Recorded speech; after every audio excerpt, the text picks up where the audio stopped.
நம்ம இன்ஸ்டாகிராம் இப்போ வீடியோலாம் எல்லாரும் பார்த்துட்டு இருக்காங்க. இந்த பெங்களூர்லேருந்து மாலை கதை சொல்லியிருந்தாங்க காது கேட்கணும்னு சொல்லிட்டு. அதை என்ன பண்ணியிருக்காங்க, திருவல்லிக்கேணிலேருந்து ஒரு அம்மா நைட்டு 12 மணிக்கு அந்த வீடியோ பார்த்துருக்காங்க. என்ன பாப்பா காது கேட்குறாங்களே, நான் ஒரு 6 வருஷமா எனக்கு வீடு தேடிட்டு இருக்கேன், எனக்கு வீடே கிடைக்கல, உங்களுக்கு தான் காது கேட்குமே, எனக்கு வீடு அமைச்சு கொடுங்க அப்படின்னு சொல்லிட்டு 12 மணிக்கு ஃபோனில் வேண்டிக்கிறாங்க.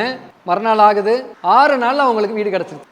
6 நாளில் அவங்களுக்கு வீடு கிடச்சி 7வது நாள் கோயிலுக்கு வராங்க, அரிசி வாங்கிட்டு வராங்க. அரிசி வாங்கிட்டு வந்து பாபா கிட்ட கீழே வச்சுட்டு என்கிட்ட வந்து சொல்கிறாங்க, சாய்ராம் உங்களுடைய வீடியோவை வந்து நான் வந்து யூடியூப் சேனலில் பார்த்தேன், காது கேட்குன்னு சொன்னீங்க, நானும் 6 வருஷமாக நான் போராட்டமாக வீடு தேடிட்டு இருக்கேன், அந்த ஃபோனில் பார்த்து நான் வேண்டிட்டேன், எனக்கு 6 நாளில் பாபா நிறைவேற்றி கொடுத்துட்டாரு, அதுக்காக பாபாவுக்கு நன்றி சொல்லி விதமாக ஒரு மூட்டை அரிசி எடுத்து வந்திருக்கேன்னு சொல்லிட்டு பாபாவை பார்த்து நன்றி சொல்லிட்டு போயிட்டாங்க. அப்படி வந்து நேரில் வரலன்னா கூட ஃபோன்லேயே வந்து அவங்களுடைய பிரார்த்தனையை காது கேட்டு நிறைவேற்றி கொடுக்கிறார். அது மாதிரி நேரில் வர முடியாத பக்தர்கள் எல்லாம் வெளிநாட்டில் இருப்பீங்க, வெளியூர்ல எல்லாம் இருப்பீங்க, உங்களுக்கு நேரில் ஞான சாயை பார்க்க முடியாது. அதனால நீங்க இந்த வீடியோ பார்க்கும் போதே உங்களுடைய பிரார்த்தனை என்னன்னு வேண்டிங்க, பரிபூர்ணமாக நிறைவேற்றி கொடுப்பார்.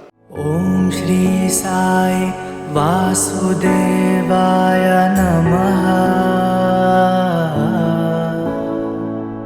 ஓம் ஸ்ரீ சாய் பகவதே நமஹ.